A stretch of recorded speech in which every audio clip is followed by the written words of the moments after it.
konsistensi, komitmen benar-benar kita menegakkan Pancasila dan Undang-Undang Dasar 1945 secara murni, konsekuen, keutuhan, istiqamah, maka ketahanan negara ini akan tetap utuh dari Sabang sampai Merauke.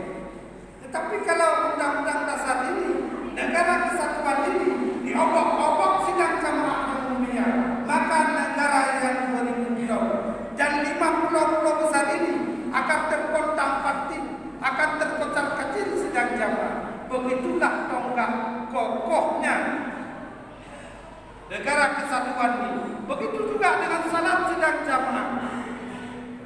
Kokohnya iman seseorang sidang jamaah dilihat pada salatnya. Kalau salatnya tidak beres, bagaimana tiang kehidupannya beres? Maka sidang jamaah yang mulia, khatib mengajak kita semua dengan kondisi bangsa seperti ini. Allah menguji kita dengan penyakit yang begitu besar mematikan. Bukan Allah tidak sayang kepada kita.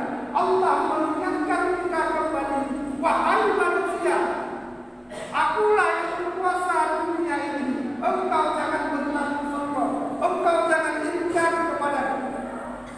Maka laksanakanlah perintahku. Ini baru sedikit penyakit pikir ini. Berapa juta manusia dunia ini sudah dikubur massal sidang jamaah. Tidak